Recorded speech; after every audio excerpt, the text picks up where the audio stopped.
Many eyebrows were lifted when the announcement of an action figure crossover came out in 2022 between the Teenage Mutant Ninja Turtles and Stranger Things.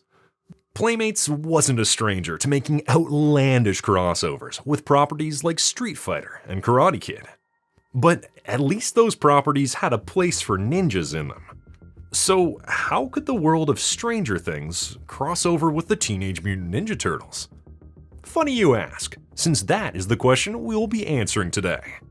So join me as I dive into the TMNT and Stranger Things crossover miniseries of 2023. In the same way that happened with the Street Fighter crossover, the limited series was preceded by 4 2-packs that came out in 2022. The Playmates Toys releases paired one turtle with one character from Stranger Things, Leo with Eleven, Raph with Hopper, Mikey with Dustin, and Lucas with Donnie. The packaging had a very fitting theme. You would see the logo of one of the two properties, but putting them upside down would reveal the other one.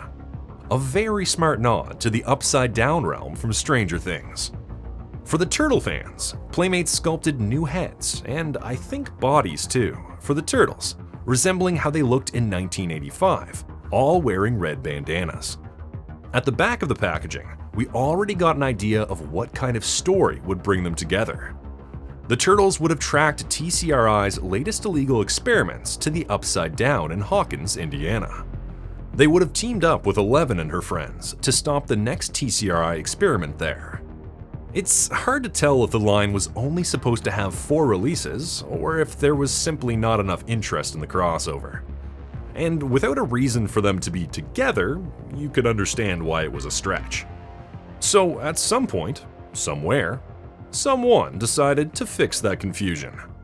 In April 2023, the crossover miniseries was announced to be published by Dark Horse Comics and IDW Publishing in collaboration with Nickelodeon and Netflix. Cameron Chittick was contacted to write the series, but the concept of mixing up both properties short-circuited his brain. After some thinking, he realized the two groups had plenty of things in common.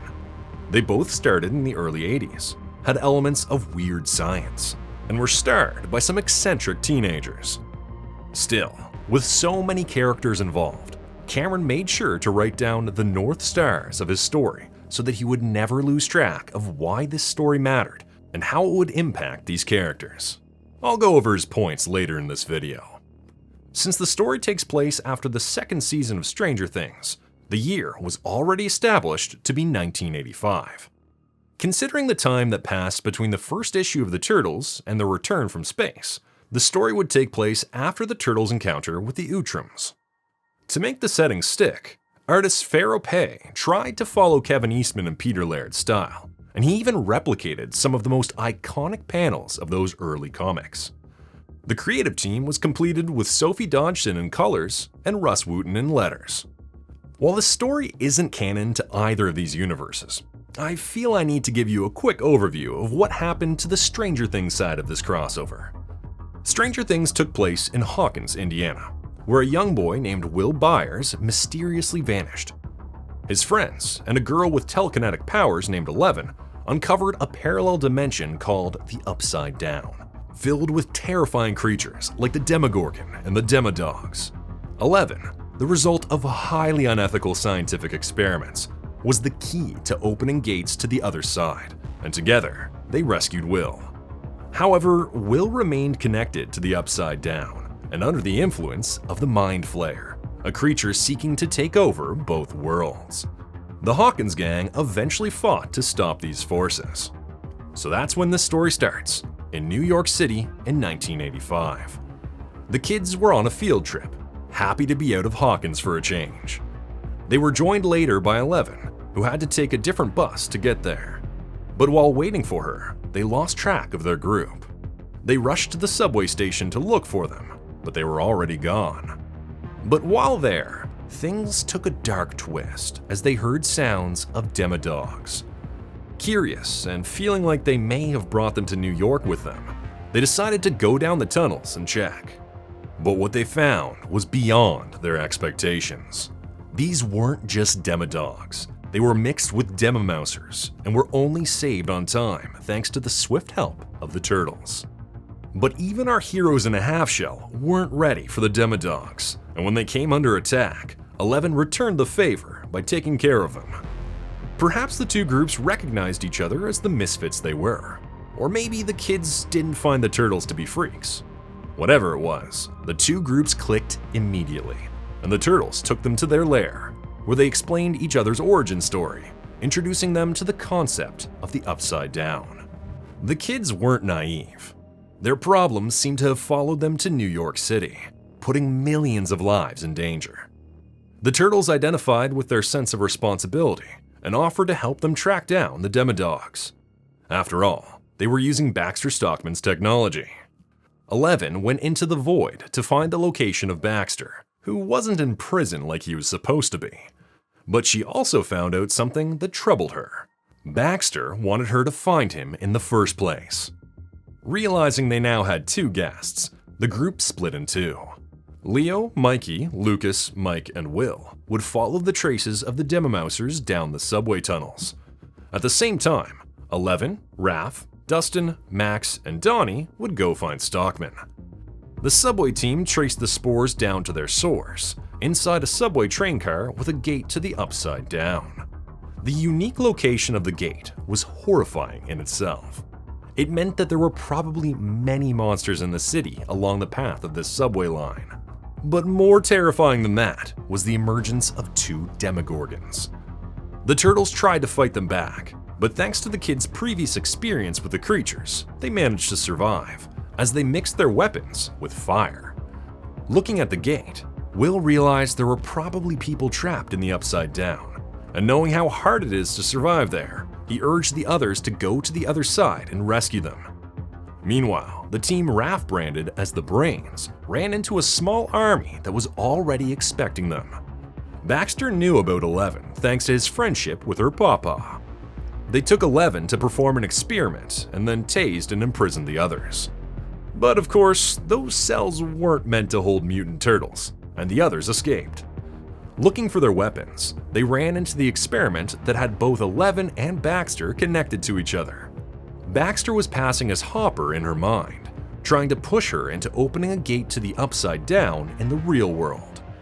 While the turtles were able to take control of the situation, they couldn't disconnect 11 without damaging her mind, so Raphael asked to be connected to the machine to help 11 wake up. In the vision, Baxter gave up his facade and reinforced the idea that they could never truly have control. After all, they were made, and their existence was random. Raphael took advantage of Baxter's delusions to rile 11 up to free themselves.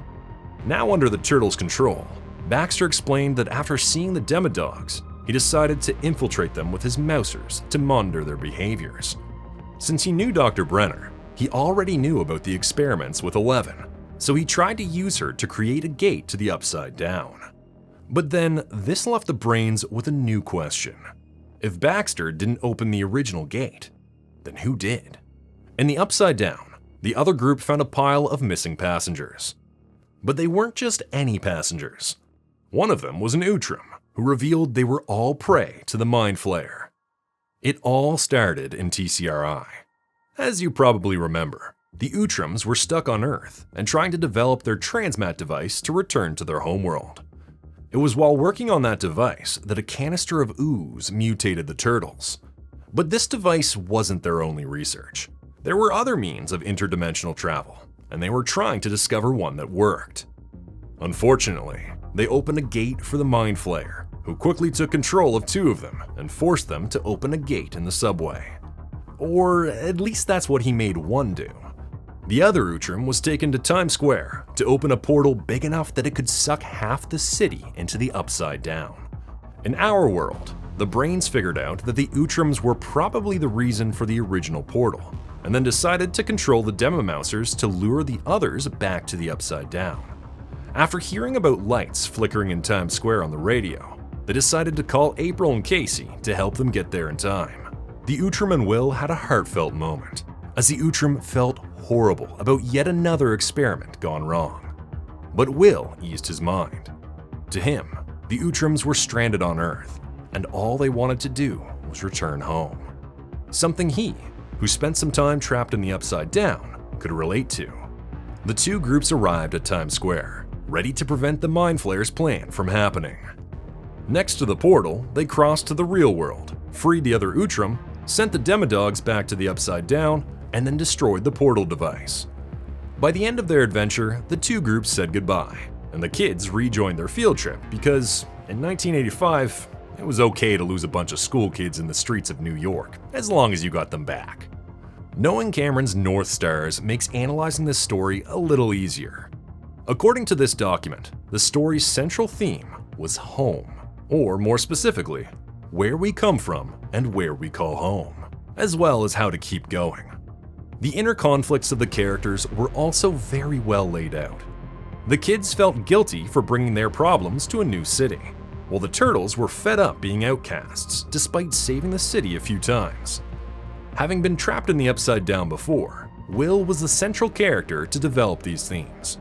He was the reason they ventured into the Upside Down to rescue the Outram, and just like the turtles and their relationship with New York, Will also had complicated feelings about his life in Hawkins. As these characters find themselves stranded, we understand they can get a second wind no matter where they are, because all that matters is having someone by your side and not so much being in an ideal place. The only thing that feels disconnected to me is when the brains realize that it was the Outrams who opened the first portal.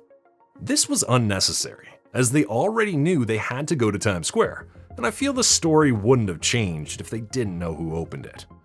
While the story is missing that 80s Spielberg-esque vibe, the story fits well with the type of adventures the kids usually have in the show, and mixes well enough with the world of the Mirage comics of the late 80s. Finally, it is worth mentioning that whether intentionally or not, the Demomousers look a lot like a scrapped version of the Mousers that Peter Laird designed for the early 2000s show. Have you read this story? Do you think these two worlds were mixed well? Let me know in the comments. Thanks for watching. See you in the sewers.